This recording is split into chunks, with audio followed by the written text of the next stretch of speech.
Good morning, everyone. उद्यमिता एवं लघु उद्योग प्रबंध के अंतर्गत आज अपना टॉपिक है टाइप्स और पैटर्न्स ऑफ बिजनेस एंटरप्रेन्योरशिप। व्यावसायिक उद्यमिता के प्रकार या स्वरूप। प्रत्येक देश की आर्थिक सामाजिक दशाएं भिन्न भिन्न ही नहीं होती हैं, अपितु व्यवसाय के प्रति व्यक्तियों का जो दृष्टिकोण है, विचार और कल्पनाएं भी अलग अलग या भिन्न भिन्न होती हैं। ऐसी दशा में उद्यमिता के स्वरूप अथवा प्रकार में भी भिन्नता पाई जाती है। उद्यमिता के प्रकार अथवा स्वरूप कई आधार पर विभाजित किए जा सकते हैं। उद्यमिता के प्रत्येक आधार पर या उनके स्वरूपों का विवेचन हम इस प्रकार से कर सकते हैं। जैसे फर्स्ट है पूंजी स्वामित्व के आधार पर, on the basis of capital ownership. पूंजी स्वामित्व के आधार पर निम्न प्रकार की उद्यमिता होती हैं। प्राइवेट एंटरप्रेन्योरशिप, निजी उद्यमिता। जब व्यक्ति या व्यक्तियों का समूह निजी क्षेत्र में व्यवसाय प्रारंभ करते हैं, जोखिम उठाते हैं एवं नव प्रवर्तन करते हैं तो उसे निजी उद्यमिता कहते हैं। ऐसे उद्यमियों का मुख्य उद्देश्य व्यक्तिगत लाभ कमाना होता है। इस प्रकार के उद्यमियों का विकास पूंजीवादी देशों में निजी साहस के कारण हुआ है, जैसे इंग्लैंड, अमेरिका, जर्मनी, जापान एवं फ्रांस आदि। दूसरा सरकारी अथवा सार्वजनिक उद्यमिता, गवर्नमेंट और पब्लिक एंटरप्रेन्योरशिप। जब सरकार सार्वजनिक कल्याण की भावना से सरकारी अथवा सार्वजनिक क्षेत्र में व्यावसायिक उपक्रम चालू करती हैं और इससे संबंधित जोखिम उठाती हैं तो उसे हम सरकारी उद्यमिता कहते हैं। उद्यमिता का ऐसा स्वरूप समाजवादी एवं साम्यवादी देशों में जैसे रूस, चीन, युगोस्लाविया आदि में देखने को मिलता है। स्वतंत्रता के पश्चात भारत में भी सार्वजनिक उद्यमिता का विकास तेजी से हुआ। थर्ड, संयुक्त उद्यमिता, जॉइंट एंटरप्रेन्योरशिप। जब निजी एवं सरकारी स्वामित्व की साझेदारी के रूप में जो व्यवसाय प्रारंभ किया जाता है वह संयुक्त उद्यमिता कहलाता है।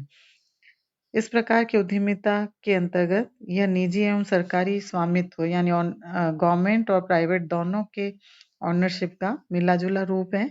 इसमें निजी क्षेत्र के उद्यमियों को विनियोजन का अवसर प्रदान किया जाता है, किंतु मुख्य रोल गवर्नमेंट का, चाहे वो सेंट्रल या स्टेट, दोनों में से किसी का भी हो सकता है। अर्थात सरकार निजी उद्यमियों एवं जनता के साथ मिलकर एक निश्चित अनुपात में धन का विनियोजन करती हैं। सहकारी उद्यमिता, कोऑपरेटिव एंटरप्रेन्योरशिप। जब कोई व्यक्ति मिलकर सहकारिता के आधार पर उपक्रम की स्थापना करते हैं, जोखिम उठाते हैं एवं नवकरण करते हैं तो इसे सहकारी उद्यमिता कहते हैं। इस प्रकार की उद्यमिता का मुख्य उद्देश्य नागरिकों को आत्मनिर्भर और पारस्परिक कल्याण को प्रोत्साहित या प्रेरित करना होता है। भारत में सहकारी उद्यमिता के अंतर्गत अनेक उद्योग आते हैं, जैसे चीनी उद्योग, वस्त्र उद्योग, डेयरी उद्योग, लघु एवं कुटीर उद्योग आदि। सेकंड स्वरूप है विकास या परिवर्तन के प्रति दृष्टिकोण के आधार पर, on the basis of attitude towards change और डेवलपमेंट। जब उपक्रम में वस्तुओं का उत्पादन परंपरागत प्रणाली के आधार पर होता है, परिवर्तनों की गति बहुत धीमी होती है, अनुसंधान एवं विकास कार्यों पर कोई ध्यान नहीं दिया जाता और नहीं व्यय किया जाता है तो इसे परंपरागत उद्यमिता कहते हैं। इस प्रकार की उद्यमिता के अंतर्गत विभिन्न चीजों को देखा जा सकता है, जैसे इसके अंतर्गत जैसे परंपरागत उद्यमी विकास की स्वाभाविक गति में विश्वास रखते हैं, वे अधिक जोखिम नहीं लेना चाहते हैं और वे नवकरणों पर बिल्कुल ही ध्यान नहीं देते हैं। आधुनिक अथवा क्रांतिकारी उद्यमिता, मॉडर्न और रिवोल्यूशनरी एंटरप्रेन्योरशिप। परंपरागत उद्यमिता के विपरीत जब उद्यमी व्यवसाय में जोखिम पूर्ण योजनाएं बनाते हैं, साहसिक निर्णय लेते हैं, वस्तुओं के उत्पादन की नई विधियों का प्रयोग करते हैं और उपक्रम का विस्तार तीव्र गति से करते हैं तो उन्हें आधुनिक अथवा क्रांतिकारी उद्यमिता कहते हैं।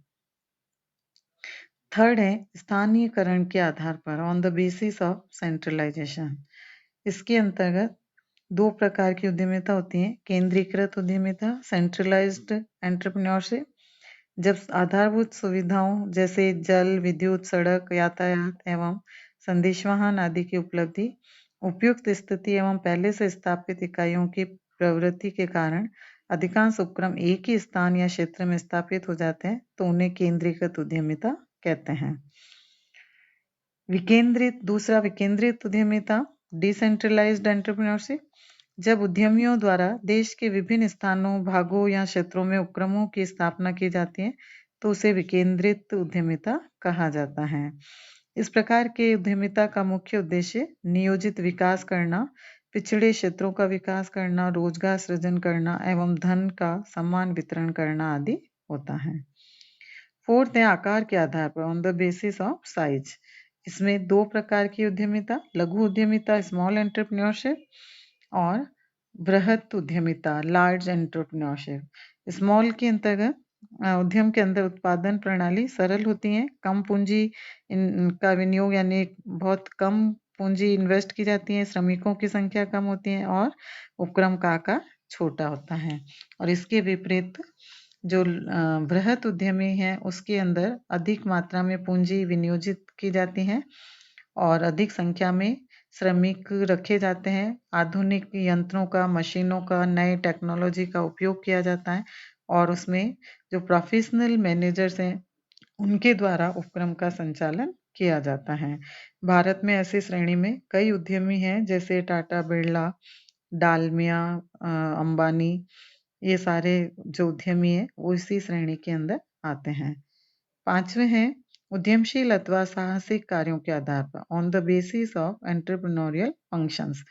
ये उद्यमी जो कि कार्यों के आधार पर होते हैं, इनको नैतिक उद्यमिता, रूटीन एंटरप्रेन्योरशिप, जो जिस अभिप्राय कि अपने प्रबंध के कार्यों जैसे प्लानिंग, ऑर्गेनाइजिंग, कोऑर्डिनेशन, निर्देशन, कंट्रोल आदि से संबंधित है और जो दैनिक नित्य प्रतिदिन कार्यों का आवश्यक अंग होती है और इसके अंतर्गत उद्यमी का मुख्य कार्य उपयुक्त योजनाएं, निर्णय और कार्यक्रम द्वारा उपक्रम का सफल प्रबंध करना होता है। इसको नैतिक उद्यमिता कहते हैं। नवीन उद्यमिता न्यू टाइप एंटरप्रेन्योरशिप, नवीन या नव उद्यमिता का अभिप्राय नव प्रवर्तनकारी एवं सृजनशील उद्यमिता से है। इस प्रकार के उद्यमिता में ये कार्य आते हैं जैसे नए नए विचारों का सृजन और क्रियान्वयन करना, नए नए लाभप्रद अवसरों की खोज करना, नई तकनीकें एवं यंत्रों का उपयोग करना और नई वस्तु का उत्पादन करना आदि। सिक्स्थ है नेतृत्व के आधार पर, on the basis of leadership. इसके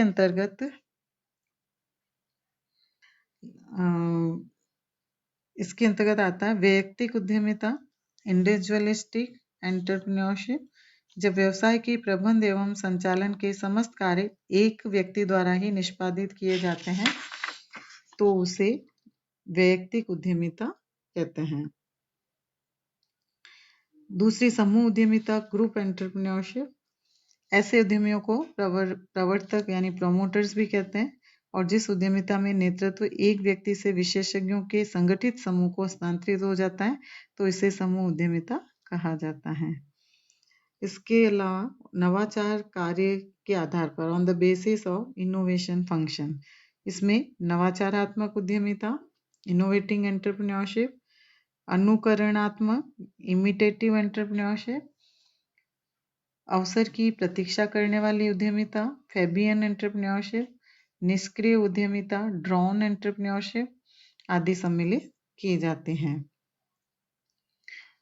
अनुकरणात्मक जो कि ऐसे उद्यमी जो किसी तरह की नए कार्य खुद नहीं करते हैं और जो पहले से चले आ रहे हैं नवाचार उनकी नकल करते हुए अपने उद्यम को आगे बढ़ाते हैं। और अवसर की प्रतीक्षा फैबियन, यह वह उद्यमिता है जिसमें नवाचारों को लागू करने के अनुकूल अवसरों की प्रतीक्षा की जाती है और जब यह पूरी तरह स्पष्ट हो जाता है तो नवाचारों को व्यावहारिक रूप देने में कोई हानि नहीं होती है, तब उनको लागू किया जाता है। और ड्रोन ये वह उद्यमिता है जो उत्पादन सूत्रों में किसी प्रकार की रद्दोबदल करने अथवा किसी लाभप्रद नवाचार को लागू करने में रुचि प्रदर्शित नहीं करता है, भले ही उद्यमियों को ऐसा करने से काफी लाभ हो रहा हो। यानी ये बिल्कुल निष्क्रिय रहते हैं, जितना कार्य चल रहा है उसी को आगे चलाते रहते हैं। अदर आधार है, अदर बेसिस, शहरी एवं ग्रामीण उद्यमिता, अर्बन एंड रूरल एंटरप्रेन्योरशिप, और व्यवस्थित उद्यमिता, सिस्टमेटिक एंटरप्रेन्योरशिप। तो इस प्रकार से ये विभिन्न प्रकार के टाइप्स और इसके पैटर्न हैं उद्यमिता के, और अलग अलग इस स्वरूप के अंतर्गत उद्यमिता का कार्य किया जाता है। उद्यमी इनके आधार पर अपनी उद्यमिता का प्रयोग करता है। धन्यवाद बच्चा।